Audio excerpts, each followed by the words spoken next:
ah oui si vous me donnez. mais la parole Sénégal fii. J'ai un ami qui s'appelle Baylan Ndiaye avec qui j'ai fait la même classe te boo leen nekk gisu leen ko sur Facebook il va falloir que vous mettez dans. ouais, mais non mais quel genre de voiture lay defar. Baylan Ndiaye c'est un Sénégalais defe naa war ngeen ko xam. waa DMTA peut-être parce que c'est intéressant de le connaître Sénégalais bu dëkk Strasbourg bu tabax otoom mu jaar France 24 jaar ci télévision yëpp jaar ci télévision Sénégal bi. non attends non bu ma. non dañu dagg dañ lay dagg Charles moi man d'accord wax dëgg yàlla on xoolal xam nga lu may bañ bon man personnellement je pense que quand même aujourd'hui sénégalais bu defaree oto digne du nom ah Sénégal sax tuuti na ci moom. nous on veut un sénégalais qui fabrique une voiture muy wër àddina. il ne s'agit pas il faut que ça soit une voiture attention bon maintenant d'accord s'il vous plaît non il ne s'agit pas vous allez répondre directeur.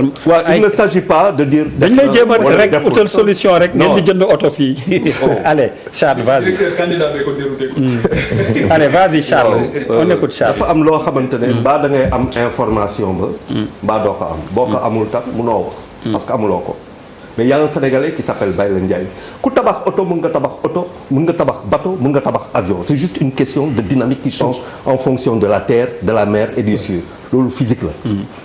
mais ku tabax dès que tu sors un moteur. Charles ñun d'accord ñu li nga wax. waaw loolu. waaw attention vraiment tey moom d'accord. waaw mais d'accord là on rentre quand même. Sénégalais bu tabax oto. ban mbarka ma oto la Charles. waaw vous pouvez me laisser parler aussi. ah non parce que boo ñu bëggee gëmloo ay avion ay kii non bateau. alors Pierre Sénégal dafa ragul non dëgg yàlla ci li ñu. Pierre seetal ñu. s'il vous plaît parce que sinon. bu am ay airbag ak yëpp. ABS. xam nga. c'est ça le drame africain mooy que ñu am mbokk boo xamante ne. non mais grand Charles non Charles non. yéen nag grand daal ma grand. non grand tey dafa. non on est pas d'accord. non grand dafa daal. bàyyi leen ko mu nekk non on est pas d'accord. non d'accord. s'il te plaît. non s'il te plaît. non non on va montrer Charles. non je veux dire. d'accord jàll yëpp war nañ ko. non Charles d'accord. mais je veux dire j'ai beaucoup de respect pour ma personne et les Sénégalais du ñuy xool pour ne pas dire n'importe quoi. quand même ça veut dire il y a des moments yoo xamante ne on devient ridicule. et je ne le suis pas. ok dama ne y a un Sénégalais qui s'appelle Baylan Ndiaye. ouais si vous ne savez pas je vous confie après aller sur Facebook et tout vous regardez Baylan Ndiaye ce qu'il a fait. il y a des Sénégalais yoo xamante ne en Allemagne ci avion yi dañu ciy liggéey boo demee NASA il y a des Sénégalais et tout la compétence elle est là léegi problème bi mooy. je suis d'accord avec toi quand tu dis boo waree indi def assemblage auto fii tu n'as rien fait. mais non Charles du loolu dañoo. Charles dañoo toll non Charles amuñu sénégalais. bu defar oto je suis pas non il faut que quand même fabriquer une voiture oui mais jusqu'à preuve du contraire il faut nga wan ñu quand même oto boo xam ne soo ci duggee tey mën nga ko mën na kii ak benn projet. voilà quand même il s'agit non il faut quand même duñu d'accord ci loolu. il s'agit de ne pas être dans une polémique vaine. moi je suis pas dans ça quoi ou c'est pas en tout cas c'est pas de mon niveau dama ne fii VIH2 fii lañ ko trouvé Ebola fii lañ ko faj et des choses c'est-à-dire il y a un savoir-faire maintenant suñu problème xam nga lan la pourquoi ñun duñu toog investir foofu pourquoi duñu fa toog le Maroc bii dootul jënd arme dans quelques années moo koy defar boppam c'est une décision que le roi a prise décision la daf ko jël ñun c'est-à-dire toute l'intelligence bu ngay wax dans kii politique bu nga doon wax toute l'affaire est là qu'est-ce qu'on doit produire ou pas est-ce qu'on doit continuer man toute mon aberration mooy loo mënee toog di importer à ce rythme ay auto de 100 milliards yoo xamante ne sa usine tabaxu ko ngay indi essence boo xamante ne carburant boo xamante ne produire loo ko ngay jël sa économie yëpp di ko jox noonu maintenant je suis d'accord que quand on est dans un état il y a ce qu'on appelle le qui est lié parce que da ngay ñëw jàppale le président n'est pas totalement libre loolu tam il faut que ñun ñu xam ko Sénégal le président n'est pas totalement libre parce que tu as des partenaires ñii dañ lay jàppale fii mais ne la oto bi fii nga koy jënd moi j'ai eu la chance dem naa fii il y a pas longtemps lu ngay wax ni sànq j'ai été en Malaisie mais Malaisie seen oto yu ñu defar seen dëkk lañ koy defar ñoom ñoo koy dool vous voulez dire que nous Sénégalais quoi on est incapable de mais on est incapable exactement mais c'est loolu mooy constat bi moo nekk tey jii il faut quand même moo nekk c'est la réalité. je suis désolé je viens à vous directeur s'il vous plaît alors Pierre foog nga defaral ñu aussi écran témoin bi s'il te plaît yónnee naa la Baylan Ndiaye bi et tu nous montres les images Charles je fais le boulot allez directeur. merci Der. tu as été interpellé plusieurs fois waaw. j'ai été patient wax dëgg yàlla. waaw ku nekk daal ko wax nga ñaari yoon. donc waaw léegi dañu nga indi leeral un peu très bien. ci voilà donc ci interpellation yi. voilà bi ci jiitu mooy ngeen comprendre ni président Macky Sall jógul rek de manière épidermique comme ça jël mesure bi ñenn ñi naan ay tension de trésorerie tamit demeewul noonu. parce que man je suis témoin des faits.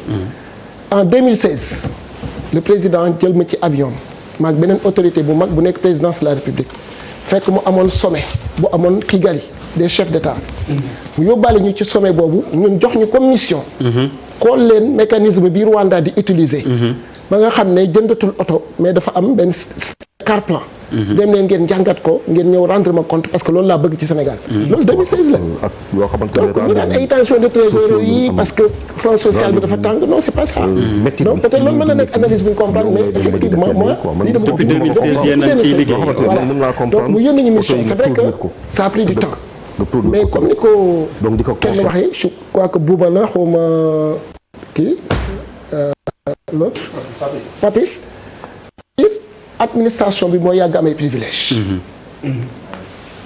ci domaine yëpp. est-ce que c'est pas le système qu'il faut revoir donc non maa ngi ñëw. c'est le système waaw de sorte que. looy dindi il faut nga jàngat ko. préparer ko. jaar ko fa nga ko war a jaar.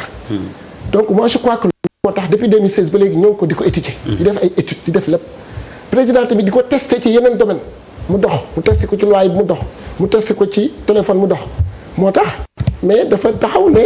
balaa 1er avril dama bëgg yéen ngeen génneel ma n'importe comment benn texte boo xam ne ni dina mettre en vigueur mesure bii ma bëgg. voilà donc pour dire tout simplement que idée bu mu yàgg am la bu mu yàgg a travailler la bu ko yàgg habité la. ok voilà donc bi ci topp.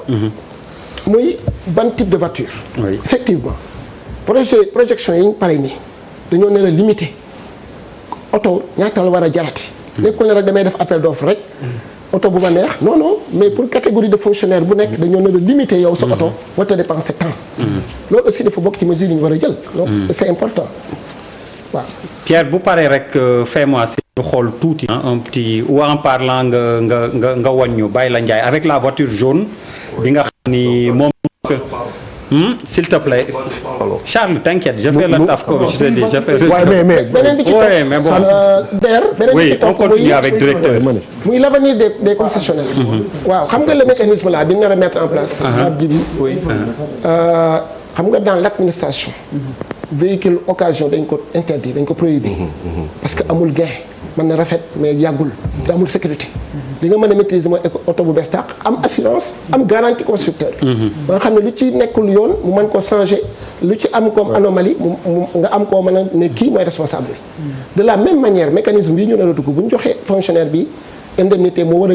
jënd oto def contrat ak état bi du doon oto bu màggat du doon oto d'occasion mais oto bu bees la ça veut dire que les concessionnaires yi doon continuer di jaay oto mais dañuy continuer di jaay oto mais état bi da ciy gën a gagné parce que man particulier bi war a dem pour jënd peut-être maay gën a mën a waxaale que état donc foofu tamit ñu bëgg a dalal xelu concessionnaire yi ne ay oto yu bees ñoom lañ nar a continuer di jënd mais état bi dootu ko jëndati ay fonctionnaires ñoo koy jënd donc loolu aussi mooy car plan yi ñuy wax voilà système car plan donc beneen bi ci topp muy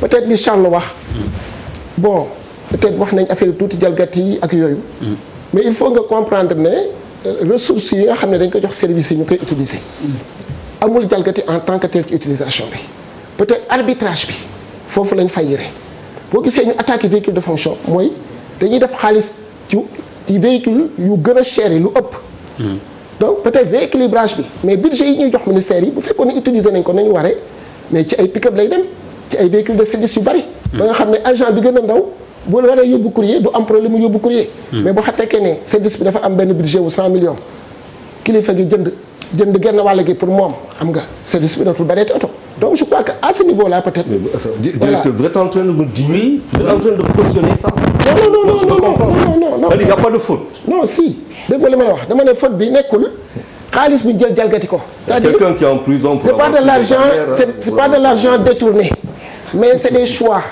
c'est dans l'arbitrage dans l'opportunité des dépenses foofu lañ fay yére. dans une voiture d'objectif la. voilà peut-être mën nañ ko assimiler loolu. je comprends. Non, xaalis boo xam ne dañ ko jalgati dugal ko ci poche. non je vous comprends non directeur ànd naa ak yow. Voilà. man je vous comprends je vous comprends. Voilà. je vais pas il faut pas vous mettre mal à l'aise mais quand même affaire bi. non effectivement li ma la wax irrationnel. beneen bi ci topp muy Malal. bon je crois que vraiment ay oto yi ñuy may jigéen ñi moom dama xam naa ne buñ la ko peut-être abal mën na am waaye maye moom. même abal da ngay te abal sax responsable du ko def. non abal sax responsable du ko def. waaw maye moom c'est impossible. parce que oto état. mënoo ko may nit. ba nga dem service des mines ba ñu ko ci turam mënut a nekk. c'est pas possible. waaw loolu. mais souvent dañuy dégg tamit njiitu réew mi may na oto diw wala ay kilifa comme ni muy wax wala yu demee noonu. kooku ci ban parc lay jógee. dafa am parc personnel am wala yu demee noonu. non yooyu peut-être.